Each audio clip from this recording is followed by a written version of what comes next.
जय हिंद। स्वागत है आपका नॉलेज की नई दुनिया में। मैं हितेश श्रीवास्तव आपका स्वागत करता हूँ। तो मेरा रंग दे बसंती चोला, मेरा रंग दे बसंती चोला, इंकलाब जिंदाबाद, इंकलाब जिंदाबाद। इतने शब्द बोलने के बाद में आज 27 सितंबर है और यदि आपके दिमाग में ये आ गया है कि आज भगत सिंह का जन्मदिन है तो आप बिल्कुल सही हैं। आज है 27 सितंबर और आज ही 27 सितंबर को जन्म हुआ था सरदार भगत सिंह का। तो सरदार किशन सिंह और विद्यावती कौर के यहाँ पंजाब में एक बच्चे का जन्म होता है और वहाँ के लोगों को ये नहीं पता था कि यही बच्चा आगे चल के देश के लिए वो काम करेगा जो कार्य अपने सौरमंडल में सूर्य कर रहा है सभी ग्रहों के लिए। तो भगत सिंह के बारे में बात हो रही है। तो बचपन में खेतों में जो बंदूकें उगा रहा था, वो बंदूकें क्यों उगा रहा था? वैसे तो बच्चे बहुत कुछ उगा सकते हैं, वो पैसे के पेड़ उगा सकते हैं, बहुत कुछ उगा सकते हैं, लेकिन वो जहाँ धान रोपे जा रहे थे तो धान के पौधों को ऐसे लगाते हुए मजे ले रहा था कि हाँ ये मैं लगा रहा हूँ। और पूछ लिया गया कि क्या लगा रहे हो ये, तो बोल बैठा था मैं बंदूकें उगा रहा हूँ जिसमें से बंदूकें निकलेंगी और उन्हीं बंदूकों से मैं क्या करूँगा, अंग्रेजों को मार भगाऊंगा। 1907 का समय है, पैदा हुए थे 27 सितंबर 1907।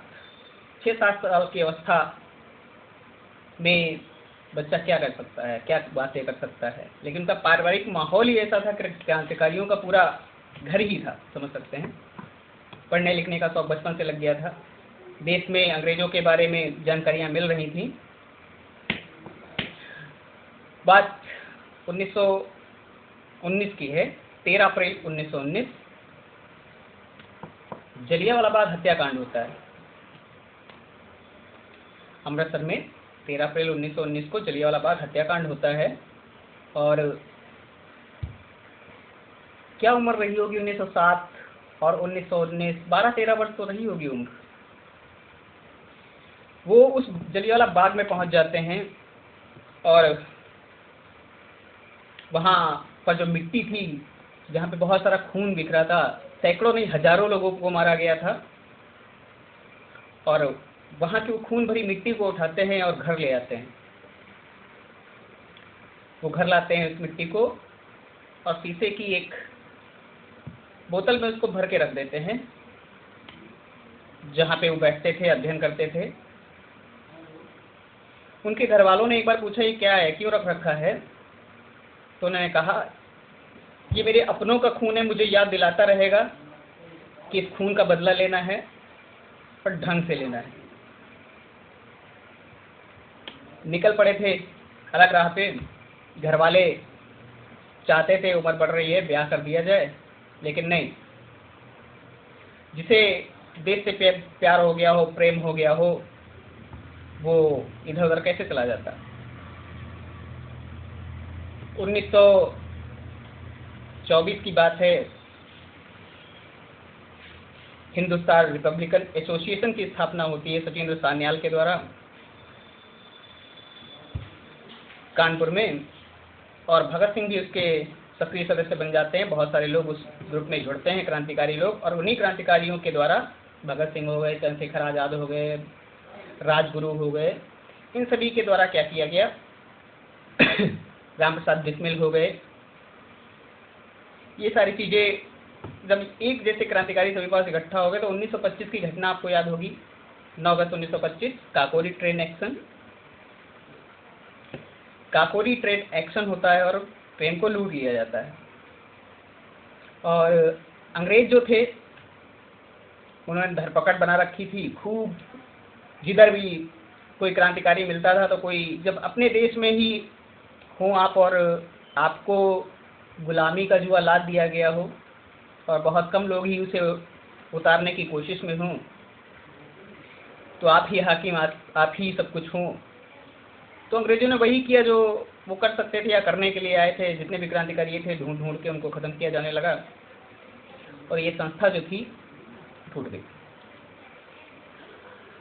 1926 में अपने जैसे लोगों को ढूंढकर उन्होंने नौजवान सभा का भी गठन किया लाहौर में। चीजें आगे बढ़ रही थी, क्रांतिकारी सभी इकट्ठा होते हैं। 1928 में दिल्ली में इकट्ठा हो जाते हैं। चंद्रशेखर आजाद भाग गए थे, इधर उधर बच गए थे, मतलब अंग्रेजों से बच गए थे और उनको पकड़ा नहीं गया था उस काकोरी ट्रेन एक्शन में, बचने वाले वही थे। और बात करें जब दिल्ली में वो पहुंचते हैं फिरोजशाह कोटला मैदान में, वहाँ पर फिर से वो जो हिंदुस्तान रिपब्लिक एसोसिएशन जो थी उसको नए नाम से गठित करते हैं, हिंदुस्तान सोशलिस्ट रिपब्लिक एसोसिएशन के नाम से इसका गठन कर दिया जाता है।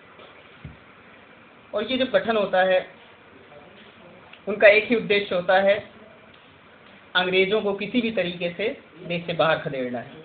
अंग्रेजों को देश से किसी भी तरीके से खून का बदला खून हो।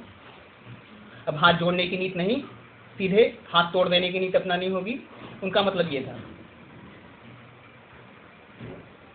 कहानी आगे बढ़ रही थी, साइमन कमीशन आता है 1928 में। साइमन कमीशन जब आता है तो साइमन कमीशन के भी आने की क्या वजह थी आपको बताऊं। 1919 का जो एक्ट आया था, तो 1919 के उस एक्ट में ये बताया गया था, एक बनाया गया था प्रावधान कि 10 वर्ष के बाद एक डेलीगेशन आएगा ब्रिटेन से, वो देखेगा कि भारत में कितना डेवलपमेंट किया गया है ईस्ट इंडिया कंपनी के लोगों के द्वारा,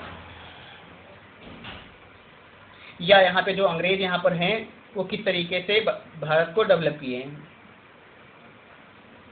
तो 1928 में ये कमीशन आया। हंसी इसलिए आ रही है क्योंकि आप भी सुनेंगे, आपको नहीं पता होगा तो आप भी हंसने लगेंगे। जानते हैं इसके जो 7 सदस्य थे, 7 अंग्रेज थे। वो भारत में देखने आ रहे हैं कि अंग्रेजों ने भारत में भारतीयों के लिए कितना डेवलपमेंट किया है।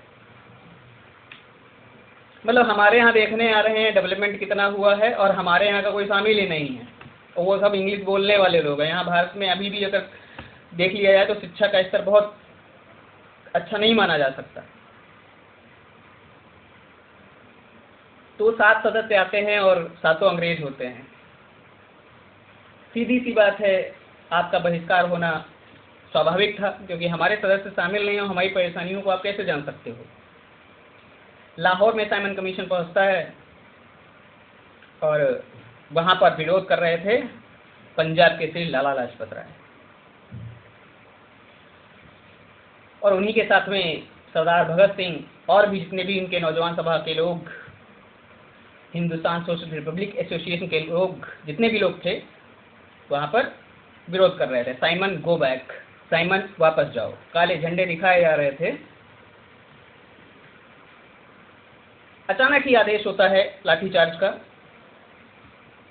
और लाठीचार्ज होने लगती है, तड़ातड़ तड़ातड़ लाठियां पड़ने लगती हैं।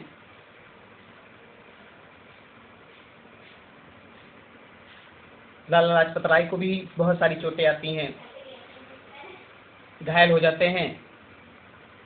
फिर भी वो हटने को तैयार नहीं हो रहे थे।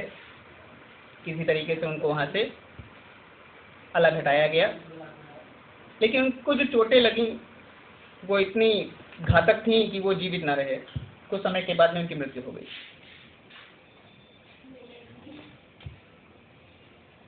और ये हमारे क्रांतिकारियों के लिए, युवा क्रांतिकारियों के लिए एक अलग घटना के रूप में मस्तिष्क में कुछ नया उपजा कि खून का बदला खून। अब हाथ जोड़ करके नहीं, सीधे हाथ तोड़ करके बात की जाएगी। अब बोली से नहीं, गोली से बात होगी। खून का बदला खून से लिया जाएगा। हथियार इकट्ठा किए गए, जिसने आर्डर दिया था उसको मारने का इंतजाम हो चुका था, और सभी ताक में लगे हुए थे। रेकी हो चुकी थी, चंद्रशेखर आजाद, भगत सिंह और राजगुरु पहुंच चुके थे। अचानक सैंडर्स निकलता है और पता चलता है जिससे हम मारने आए वो तो नहीं निकला, लेकिन एक उससे बड़ा अधिकारी निकला है। अब क्षणिक निर्णय था, क्या किया जाए, मार दिया जाए या छोड़ दिया जाए, बोलो इस नालायक के साथ क्या सलूक किया जाए, ये दिमाग बोला होगा उनका। आंखों आंखों इशारों में बात हुई, तू नहीं तो कोई और सही, कोई और नहीं तो कोई और सही, ताड़ ताड़ ताड़ टपका दिए गए टांडा साहब। अगले दिन दीवारें पोस्टरों से भर गई थी, लाला जी की मौत का बदला ले लिया गया, खून का बदला खून से लिया जाएगा, अंग्रेजों भारत छोड़ो। और ये इंकलाब भरने वाले कौन थे? ये इंकलाब भरने वाले कौन? सरदार भगत सिंह, चंद्रशेखर आजाद जैसे लोग, भगत सिंह, सुखदेव, राजगुरु, इन जैसे लोग। और इतने ही नहीं, अनेकों न जाने कितने लोग रहे होंगे जिनके नाम रजिस्टरों में दर्ज नहीं होंगे, जो फांसियों पे टांग दिए गए होंगे, जिन्हें गोली मार दी गई होगी। युवा वो भी थे और युवा अब भी हैं। उन युवाओं के कंधे बहुत मजबूत होते हैं जो बॉर्डर पे खड़े होते हैं। उन युवाओं के कंधे बहुत मजबूत होते हैं जो बॉर्डर पे खड़े होते हैं देशवासियों के लिए। और तब देश जैसा नहीं था, यहाँ अंग्रेज अपना शासन चला रहे थे। आगे कहानी बढ़ती है, बहाने ढूंढे जाते हैं। लाहौर मेले में एक बम का धमाका होता है और लाहौर षड्यंत्र केस में क्या किया जाता है, भगत सिंह को गिरफ्तार कर लिया जाता है।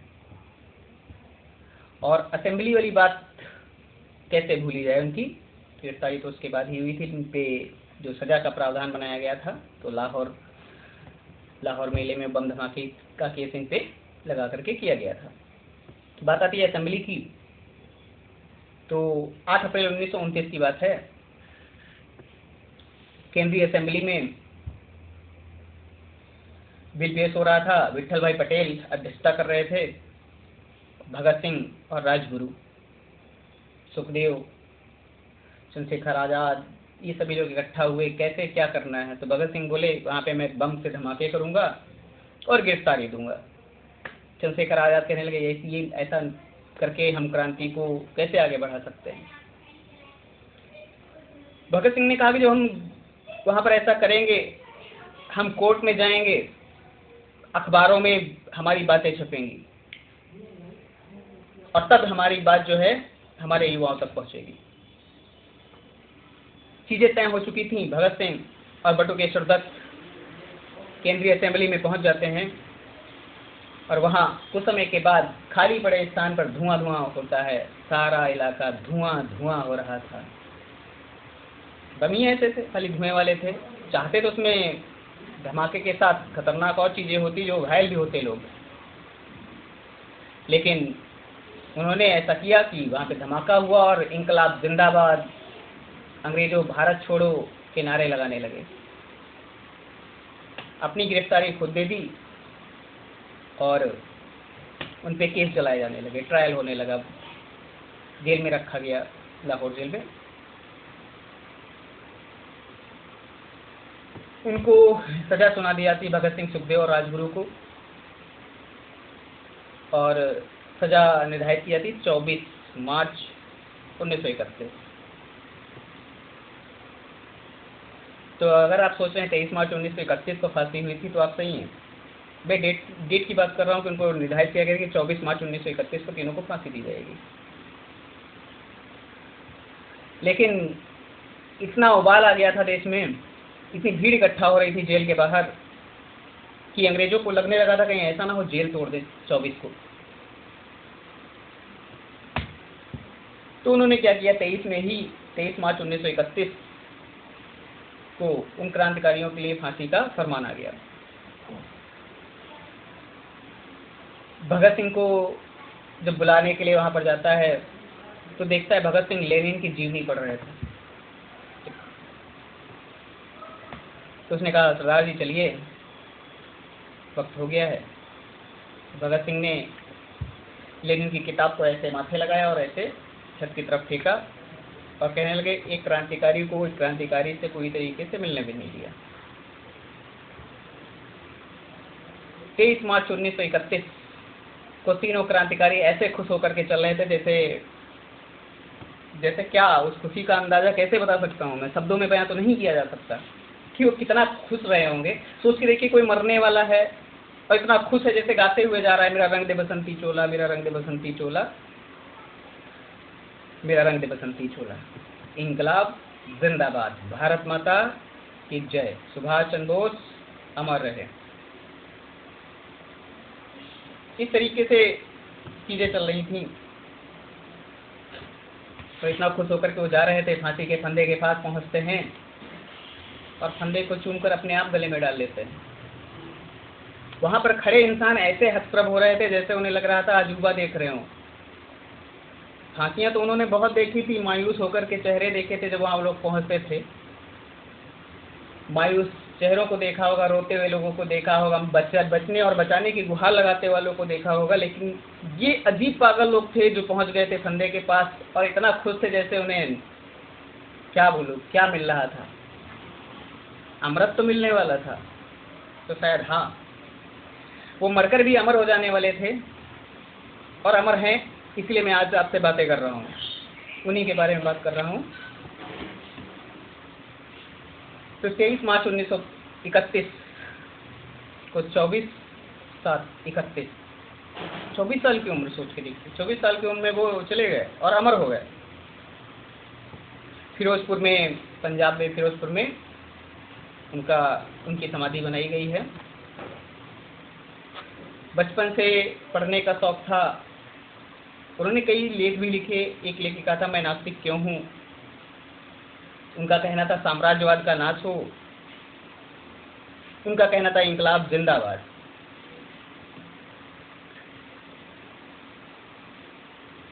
तो 28, 27, 28, 29, 30, 31, 1, 2, 4, 5, 9, 10, 11 डेटें तो आती जाती रहती हैं,